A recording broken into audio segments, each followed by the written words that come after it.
ಆಲ್ಕಲಿಕ್ ಅಂಶವನ್ನ ಇದೇನ್ ಮಾಡುತ್ತಂದ್ರೆ ವೃದ್ಧಿಗೊಳಿಸಿ ಅಸಿಡಿಕ್ ಅಂಶವನ್ನ ಬ್ಯಾಲೆನ್ಸ್ ಮಾಡುತ್ತೆ. ನಮ್ಮ ಒಳಗಡೆ ಇರತಕ್ಕಂತ ಆ ಒಂದು ಗಂಟುಗಳು ಏನಾಗ್ತಾವಂದ್ರೆ ಕರಗ್ತಾ ಬರ್ತವೆ. ಯಾಕಂದ್ರೆ ಇದರಲ್ಲೆಲ್ಲ ಕರ್ಷಣೆ ಮಾಡುವ ಗುಣಧರ್ಮ ಇದೆ. ಈ ಪದಾರ್ಥಗಳಿದ್ರೆ ನಾವು ಕಿಡ್ನಿ ಕಲ್ಲು ಮತ್ತು ಪಿತ್ತಕೋಶದ ಕಲ್ಲನ್ನು ಸುಲಭವಾಗಿ ಕರಗಿಸಿಕೊಳ್ಳಬಹುದು. ಶ್ರೀ ಗುರು ಬಸವಲಿಂಗಾಯ ನಮಃ. ಓಂ ನಮಃ ಶಿವಾಯ. ಸರ್ವರಿಗೂ ಶರಣಾರ್ಥಿ. ಆತ್ಮೀಯರೇ, ಪಿತ್ತಕೋಶದಲ್ಲಿ ಕಲ್ಲು ಮತ್ತು ಕಿಡ್ನಿಯಲ್ಲಿ ಕಲ್ಲು ಈ ಸಮಸ್ಯೆಗೆ ಅದ್ಭುತವಾದ ಮನೆಮದ್ದಿನ ಪರಿಹಾರ ಏನು ಅಂತ ಹೇಳಿದ್ರೆ, ಬೇಕಾಗಿರ್ತಕ್ಕಂಥ ಪದಾರ್ಥಗಳು ಕಾಡಬಸಳೆ, ಇಂಗಳಾರಕಾಯಿ ಮತ್ತು ಎಳೆನೀರು ಹಾಗೂ ಮುಟ್ಟಿದ್ರ ಮುನಿ ಸೊಪ್ಪಿನ ಸ್ವರಸ. ಈ ಪದಾರ್ಥಗಳಿದ್ರೆ ನಾವು ಕಿಡ್ನಿ ಕಲ್ಲು ಮತ್ತು ಪಿತ್ತಕೋಶದ ಕಲ್ಲನ್ನು ಸುಲಭವಾಗಿ ಕರಗಿಸಿಕೊಳ್ಳಬಹುದು. ಕಿಡ್ನಿ ಕಲ್ಲೇನೋ ಕರಗಿಸಬಹುದು ಅಂತ ಹೇಳ್ತಾರೆ, ಆದರೆ ಪಿತ್ತಕೋಶದ ಕಲ್ಲು ಕರಗೋದೇ ಇಲ್ಲ ಅಂತ ಹೇಳಿ ಬಹಳ ಜನರು ವಾದ ಮಾಡ್ತಾರೆ. ನಮ್ಮಲ್ಲಿ ನೂರಾರು ಜನರು ಪಿತ್ತಕೋಶದ ಕಲ್ಲನ್ನು ಕರಗಿಸ್ಕೊಂಡು ಮನೆಮದ್ದಿನಲ್ಲೇ ಕರಗಿಸ್ಕೊಂಡು, ನಾವು ಹೇಳಿರ್ತಕ್ಕಂಥ ಮನೆಮದ್ದಿನ ವಿಡಿಯೋ ಹಿಂದೂ ಕೂಡ ಮಾಡಿದ್ದೇವೆ. ಮತ್ತೆ ಪುನಃ ಇನ್ನೂ ಕೆಲವು ಜನರಿಗೆ ಗೊತ್ತಾಗೋದಿಲ್ಲ, ಅದೆಲ್ಲರಿಗೂ ರೀಚ್ ಆಗಲಿ ಅಂತ ಹೇಳಿ ಮತ್ತೆ ವಿಡಿಯೋ ಮಾಡ್ತಾ ಇದ್ದೇವೆ. ಎಷ್ಟೋ ಜನ ಕಮೆಂಟ್ ಮೂಲಕನೇ ಉತ್ತರ ತಿಳಿಸಿದರೆ ಈ ಮನೆಮದ್ದಿನಿಂದ ಪಿತ್ತಕೋಶದ ಕಲ್ಲು ಕರಗಿದೆ ಅಂತ ಹೇಳಿ. ಹಾಗಾಗಿ ಪಿತ್ತಕೋಶದ ಕಲ್ಲು ಈ ಮನೆಮದ್ದು ಮಾಡಿ ನೋಡಿ, ನಿಮ್ಗೆ ಏನ್ ಲಾಭ ಆಗುತ್ತೆ, ಏನ್ ಪ್ರಯೋಜನ ಆಗುತ್ತೆ ಅನ್ನೋದನ್ನ ರಿಪೋರ್ಟ್ ಸಮೇತವಾಗಿ ತಾವು ಕಮೆಂಟ್ ಮಾಡಬಹುದು. ಹೇಗೆ ಈ ಪಿತ್ತಕೋಶದ ಕಲ್ಲು ಕರಗಲಿಕ್ಕೆ ಇದು ಸಹಾಯ ಆಗುತ್ತಂದ್ರೆ, ಆಲ್ಕಲಿಕ್ ಅಂಶವನ್ನ ಇದೇನ್ ಮಾಡುತ್ತಂದ್ರೆ ವೃದ್ಧಿಗೊಳಿಸಿ ಅಸಿಡಿಕ್ ಅಂಶವನ್ನ ಬ್ಯಾಲೆನ್ಸ್ ಮಾಡುತ್ತೆ. pH ವ್ಯಾಲ್ಯೂ ಬ್ಯಾಲೆನ್ಸ್ ಮಾಡಿ ಇದು ಪಿತ್ತಕೋಶದ ಕಲ್ಲು ಅಥವಾ ಕಿಡ್ನಿ ಕಲ್ಲನ್ನು ಕರಗಿಸ್ಲಿಕ್ಕೆ ಅತ್ಯಂತ ಉಪಯೋಗಕಾರಿಯಾಗುತ್ತೆ. ಯಾಕಂದ್ರೆ ಇದರಲ್ಲಿ ಕ್ಷಾರೀಯ ಗುಣಗಳು ಹೆಚ್ಚಾಗಿದ್ದಾವೆ ಈ ಒಂದು ಮನೆಮದ್ದಿನಲ್ಲಿ. ಮೊದಲನೇದು ಯಾವುದು? ಕಾಡಬಸಳೆ ಸೊಪ್ಪನ್ನ ನಾವೇನ್ ಮಾಡ್ಬೇಕಂದ್ರೆ ಒಂದು 4 ಎಲೆ ಅಗದು ಸೇವನೆ ಮಾಡ್ಬೇಕು. ಬೆಳಗ್ಗೆ 6 ಗಂಟೆಗೆ ಮತ್ತು ಸಾಯಂಕಾಲ 6 ಗಂಟೆಗೆ 2 ಹೊತ್ತು ಈ ಪ್ರಯೋಗ ಮಾಡ್ಬೇಕು. ಇದನ್ನ ಅಗದು ಸೇವನೆ ಮಾಡಿದ್ಮೇಲೆ 1 ಲೋಟ ಎಳೆನೀರು, ಅದರಲ್ಲಿ 3 ರಿಂದ 4 ಚಮಚ ಮುಟ್ಟಿದ್ರ ಮುನಿ ಸೊಪ್ಪನ್ನು ಹಾಕಿ ರಸವನ್ನು ಹಾಕಿ ಕಲಸಬೇಕು. ಇಂಗಳಾರಕಾಯನ್ನ ತಿರುಳು ತೆಗೆದು ಕಡಲೆಕಾಳು ಗಾತ್ರದಷ್ಟು ಉಂಡೆ ಮಾಡಬೇಕು.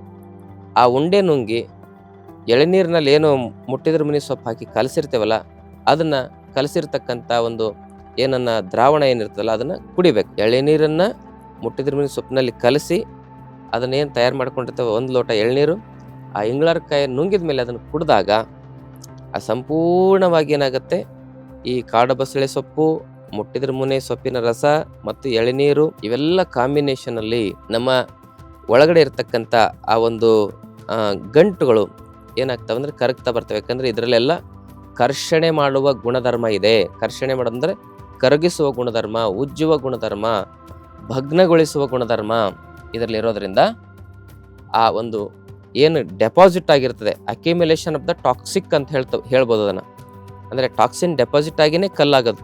ಅದು ಕಲ್ಲಂದ್ರೆ ಈ ಹೊರಗಡೆ ಜಲ್ಲಿ ಕಲ್ಲು ಇರ್ತಲ್ಲ, ಆ ಥರ ಇರೋದಿಲ್ಲ. ಆ ಕಲ್ಲು ಬೇಕಾದ್ರೆ ತೆಗೆದು ನೀವು ಹಿಂಗೆ ಹಿಸ್ಕಿದ್ರೆ ಅದರಲ್ಲಿ ಪುಡಿ ಇರ್ತದೆ.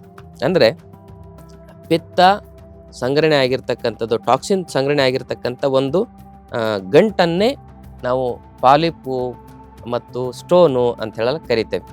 ಅದೆಲ್ಲ ಏನಾಗುತ್ತೆ ಅಂದ್ರೆ ಇವೆಲ್ಲ ಮನೆಮದ್ದುಗಳಲ್ಲಿ ಕರ್ಷಣೆ ಆಗುತ್ತೆ, ಅಂದ್ರೆ ಡಿಸಾಲ್ವ್ ಆಗ್ತಾ ಬರ್ತದೆ, ಕರಗ್ತಾ ಬರ್ತದೆ. ಮಂಜುಗಡ್ಡೆ ಹೇಗೆ ಕರಗುತ್ತಲ್ಲ ಆ ರೀತಿ ಕರಗಿ ಮಲಮೂತ್ರ ಮತ್ತು ಮಲ ವಿಸರ್ಜನೆ ಮೂಲಕವಾಗಿ ಮೂತ್ರದ ವಿಸರ್ಜನೆ ರೂಪದಲ್ಲಿ ಹಾಗೂ ಬೆವರಿನ ಒಂದು ವಿಸರ್ಜನೆ ರೂಪದಲ್ಲಿ ನಮ್ಮ ಶರೀರದಿಂದ ಅದು ಟಾಕ್ಸಿನ್ ಆಗಿ ಹೊರಗಡೆ ಬರ್ತದೆ. pH ವ್ಯಾಲ್ಯೂ ಬ್ಯಾಲೆನ್ಸ್ ಆಗೋದ್ರ ಮೂಲಕ ಮತ್ತೆ ಅಂತಹ ಸಮಸ್ಯೆಗಳು ರೀಗ್ರೋತ್ ಆಗದ ಹಾಗೆ ನಮ್ಮ ಶರೀರ ಏನಾಗುತ್ತೆ ಅಂತ ಹೇಳಿದ್ರೆ ಆರೋಗ್ಯವನ್ನು ಪಡ್ಕೊಳ್ತದೆ. ಇದು ಸೈನ್ಸ್. ಈ ಪಿತ್ತಕೋಶದ ಕಲ್ಲನ್ನು ಕರಗಿಸ್ಲಿಕ್ಕೆ ಅದು ಹೆಂಗೆ ಹೊರಗೆ ಬರ್ತದೆ, ಅದಕ್ಕೆ ಹೆಂಗೆ ಬರೋಕ್ಕೆ ದಾರಿನೇ ಇಲ್ಲ, ಅದಕ್ಕೆ ಒಳಗೋಗಕ್ಕೆ ಮಾತ್ರ ಹೀಗೆಲ್ಲ ವಾದ ಮಾಡ್ತಾರೆ. ಮಾಡಿ ನೋಡ್ರಿ. ನಮ್ಮಲ್ಲಿ ಕೆಲವಾರು ಜನ ಔಷಧಿಗಳನ್ನೂ ಕೂಡ ತೆಗೆದುಕೊಳ್ಳಿಕ್ಕೆ ಬರ್ತಾರೆ ಪಿತ್ತಕೋಶದ ಕಲ್ಲಿಗೆ ಮತ್ತು ಕಿಡ್ನಿ ಸ್ಟೋನಿಗಂತೂ ಉತ್ತಮವಾದ ಪರಿಹಾರ ಇದೆ. ಪಿತ್ತಕೋಶದ ಕಲ್ಲು ಆಪರೇಷನ್ ಇಲ್ಲದೆ ನಾವು 100ಕ್ಕೆ 80 to 90% ಜನರಲ್ಲಿ ಆ ಪಿತ್ತಕೋಶದ ಕಲ್ಲನ್ನು ಕರಗಿಸಿರ್ತಕ್ಕಂಥ ಉದಾಹರಣೆಗಳಿದ್ದಾವೆ. ಯಾಕಂದರೆ ಎಕ್ಸಾಂಪಲ್ ಇಲ್ಲದೆ ನಾವು ಮಾತಾಡಿದ್ರೆ ಜನ ನಮ್ಮ ಮೇಲೆ ಏನು ಮಾಡ್ತಾರೆ ಅಂತ ಹೇಳಿದ್ರೆ ಕೇಸ್ ಮಾಡೋದು ಉಂಟು. ಯಾಕಂದರೆ ನಾವೆಲ್ಲ ಆ ಎವಿಡೆನ್ಸ್ ಇಟ್ಕೊಂಡೇ ಮಾತಾಡಬೇಕಾಗತ್ತೆ. ಅದಕ್ಕಾಗಿ ಪಿತ್ತಕೋಶದ ಕಲ್ಲು ನಮ್ಮಲ್ಲಿ ಯಾರ್ಯಾರ್ದು ಕರಗಿದಾವೆ ಅವ್ರದ್ದೆಲ್ಲ ರಿಪೋರ್ಟ್ ಸಹ ನಾವು ಇಟ್ಟಿದ್ದೇವೆ. ಇನ್ನು ಮುಂದೆ ಇದರ ಬಗ್ಗೆ ಸತ್ಯಾಸತ್ಯತೆಗಳನ್ನ ಅವಲೋಕನೆ ಮಾಡೋದು, ನಿರ್ಧಾರ ಮಾಡೋದು ನಿಮಗೆ ಬಿಟ್ಟಿದ್ದು ಅಂತಕ್ಕಂಥ ಮಾತನ್ನು ಹೇಳ್ತಾ ಮಾಹಿತಿನ ಎಲ್ಲರಿಗೂ ಶೇರ್ ಮಾಡಿ, ಜೊತೆಗೆ ಚಾನಲ್ನ ಸಬ್ಸ್ಕ್ರೈಬ್ ಮಾಡ್ಕೊಳ್ಳಿ. ನಮ್ಮ ಆಶ್ರಮದಲ್ಲಿ ಏಪ್ರಿಲ್ 12, 13, 14 ಆರೋಗ್ಯ ಜಾತ್ರೆ ಇದೆ. ಅಲ್ಲಿ ನಾವೇ ನಿಮಗೆ ಖುದ್ದಾಗಿ ಯೋಗ, ಪ್ರಾಣಾಯಾಮ, ನಿಸರ್ಗ ಚಿಕಿತ್ಸೆಯ ಕುರಿತಾಗಿ ಮಾಹಿತಿಗಳನ್ನು ಕೊಡ್ತೇವೆ. 100 ವರ್ಷ ಆರೋಗ್ಯ ನೆಮ್ಮದಿಯಿಂದ ಬದುಕಬೇಕಂದ್ರೆ ಏನು ಮಾಡಬೇಕು ಅನ್ನೋ ವಿಚಾರವನ್ನು ತಿಳಿಸ್ಕೊಡ್ತೇವೆ. ಆಸಕ್ತಿ ಇರೋರು ಮೊದಲೇ ಹೆಸರು ರಿಜಿಸ್ಟರ್ ಮಾಡ್ಕೋಬೇಕಾಗತ್ತೆ. ಅದು ಧಾರವಾಡದಲ್ಲಿ ನಮ್ಮ ಆಶ್ರಮ ಇದೆ, ಅಲ್ಲಿ ಶಿಬಿರ ನಡೀತದೆ.